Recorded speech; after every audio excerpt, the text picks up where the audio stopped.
Hello everyone, আসসালামু আলাইকুম। সবাইকে কেমন আছেন আপনারা?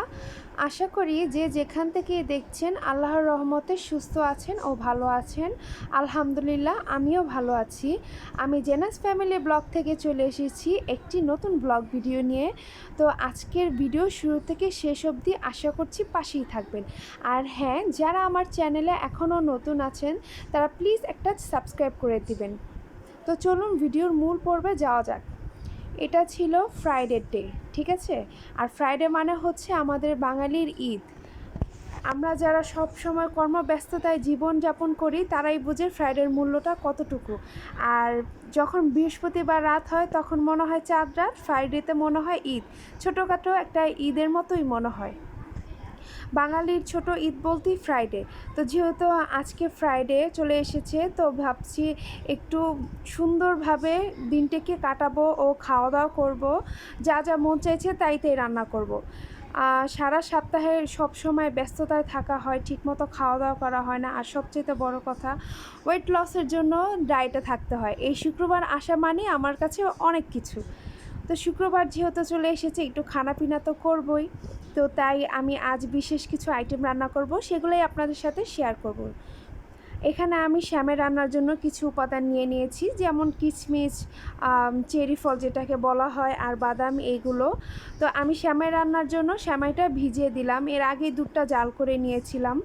আমার শ্যামাইটা পছন্দ, তবে তার চেয়ে বেশি পছন্দ আমার মেয়ের ও আমার হাজব্যান্ডের। ওরা দুইজন শ্যামাই এতটা লাইক করে, মানে ওদের রাত হলেই কেন জানি মানে শ্যামাই খাওয়ার ক্রেভিংস হয়, ঠিক আছে?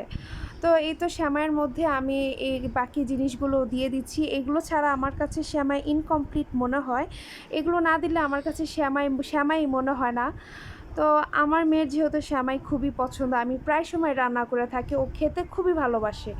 ও শুধু বলে, আম্মু কবে ঈদ আসবে, আমি শ্যামাই খাবো। আমি বলি, আম্মু ঈদ আসার দরকার নাই, তুমি শ্যামাই খাবো, আম্মুকে বললেই হবে, আম্মু তোমাকে রান্না করে দিব। তো বিশেষ করে আমার মেয়ের জন্যই রান্না করা। আর ওর বাবাও খেতে খুব পছন্দ করে। তো এই তো চলে আসলাম আমি আমার আম্মুর বাসায়। যেহেতু এক বিল্ডিংয়ে থাকি, সারাদিনে যে কতবার আসা যাওয়া হয় জাস্ট মানে বলার বাহিরে। আমার মেয়ে আবার খুব খুশি হচ্ছিল, আজ আমরা আবার একটু বের হব, যেহেতু শুক্রবার একটু ঘোরাফেরা হয়। ওরও এই ড্রেসটা দেখাচ্ছিল যে এই ড্রেসটা ওর আপু এনে দিছে, ওইটা পরবে। ও খুব খুশি ছিল। আবার অনেক দিন যাওয়ার বাসায় একটা মেহেদি পরেছিল, দেখে বলছিল, আম্মু আমাকে মেহেদি দিয়ে দিবা? তো এই তো ওকে মেহেদি দিয়ে দিয়েছি। তো মেহেদি দেওয়ার পর ওইটা নিয়েও অনেক খুশি ছিল। বাচ্চা মানুষ অল্পতেই খুশি হয়ে যায়। তো এই আম্মু আবার আমার জন্য কিছু রেডি করে রেখেছিল, যেমন আমি বলছিলাম আজকে চাউমিনও রান্না করব। তো চাউমিনের জন্য আমার জন্য সব কিছু কেটে কুটে রেডি করেছিল। আর আমাদের বাসায় চাউমিনটা রান্না করি আমি, কেননা আম্মু আর বোন বলে আমার হাতের চাউমিন নাকি খুব মজা। ওরা আসলে আমার হাতেরটা খুব পছন্দ করে। তো আমি আবার চাউমিন রান্নার জন্য কিচেনে চলে গেলাম।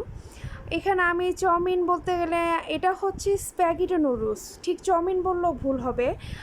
স্প্যাগেটি কারা কারা পছন্দ করেন অবশ্যই কমেন্ট করে জানাবেন। ইচ্ছে ছিল চাউমিন রান্না করার, কিন্তু ঘরে ছিল স্প্যাগেটি নুডলস। তো স্প্যাগেটি রান্না করব। এখানে রান্না করার জন্য আমি বিশেষ কিছু উপকরণ নিয়ে নিলাম, যেমন ভেজিটেবলস, আর হচ্ছে এখানে ডিম, সয়া সস, টমেটো সস, আর কি যা যা প্রয়োজন হয় এগুলো সব কিছুই আমি রেডি করে নিলাম। চিকেনগুলো আমি ভেজে নিচ্ছিলাম, যেহেতু চিকেনগুলো এই স্প্যাগেটির ভিতরে দিব। এই রেসিপিটা এতটাই স্পেশাল হয়, আমার বাসার সবাই অনেক পছন্দ করে, ছোট থেকে বড় সবাই বলে যে তোমার হাতে জাদু আছে, এই স্প্যাগেটিটা এত মজা করে কিভাবে রান্না করো। তো স্প্যাগেটি রান্না শেষ। এখন আমি তো যেহেতু দুপুরে স্পেশাল কিছু রান্না করব, সেটার জন্য আমার কিছু আইটেম ব্লেন্ড করার ছিল, যেমন হচ্ছে পেঁয়াজ বাটা, তারপর হচ্ছে বাদাম বাটা, এগুলো আমি ব্লেন্ড করে নিচ্ছিলাম। আর এই যে আমার স্প্যাগেটির ফাইনাল লুক। আসলে লুকের চাইতে খেয়ে দেখলে বেশি ভালো লাগে। তো খাওয়া তো তার পারবো না, জাস্ট আপনাকে লুকটা দেখাই বলতেছি যে জাস্ট ওয়াও হয়েছিল। তো স্প্যাগেটি রান্না শেষে আমি এখন আমার দুপুরে রান্নায় চলে আসবো। আর শুক্রবারের দিন বিশেষ করে খুবই ছোট লাগে আমার কাছে, কারণ 1টা বেজে গেলে দিনটা অলরেডি চলে যায়। তো আমি এখানে আজকে রান্না করব রোস্ট আর পোলাওয়ের বেশি কিছু তো তেমন দেখানোর মতো কিছুই নাই। আমি রোস্ট রান্নার জন্য এখানে অনেক কিছু উপকরণ নিয়ে নিয়েছিলাম। তো দেখতেই তো পাচ্ছেন এখানে অনেক কিছু আছে, বাদাম বাটা থেকে শুরু করে সস, সয়া সস, ঘি, রোস্টের মশলা A to Z। আমি এখানে সব আগে গুছিয়ে নিয়েছি যেন রোস্ট রান্না করতে গিয়ে কোনো খোঁজাখুঁজি করতে না হয় যে ওই জিনিসটা কই খুঁজে পাচ্ছি না কোনো, এই আর কি। তো এখানে আমি কিছু ডিমও সিদ্ধ করে নিয়েছি। আমাদের বাসায় আবার স্পেশাল খাবারের সাথে ডিমটা সার্ভ করা হয়, হতে পারে কোরমা অথবা ডিম ভেজে দেওয়া হয়, মানে ডিমটা মাস্ট থাকে। তো ডিম এখানে আমি অনেকগুলো সিদ্ধ করে নিয়েছি। রোস্টের জন্য আমি এখন প্রিপারেশন নিচ্ছি। এই লেয়ার মুরগিটা আসলে না ভাজলেও চলে, কিন্তু ভেজে নিলে একটু কিছুটা শক্ত হয়, ভালো লাগে। তো দুপুরে রান্নাবাড়াও কমপ্লিট করছি, সেটা আর আমার ভিডিও নেওয়া হয় না, এটা ছিল বিকালের ভিডিও। চা খেতে খেতে এই ভিডিওটি আজকে এখানে শেষ করছি। ছিল পোড়া রুটি আর হচ্ছে মালাই চা, জাস্ট ওয়াও ছিল। শুক্রবারের দিন মানে আমাদের ঈদের দিন। আর আজকে ভিডিওটি আপনাদের কাছে কেমন লেগেছে অবশ্যই কমেন্ট করে জানাবেন। দেখা হবে আগামী ভিডিওতে। আল্লাহ হাফিজ।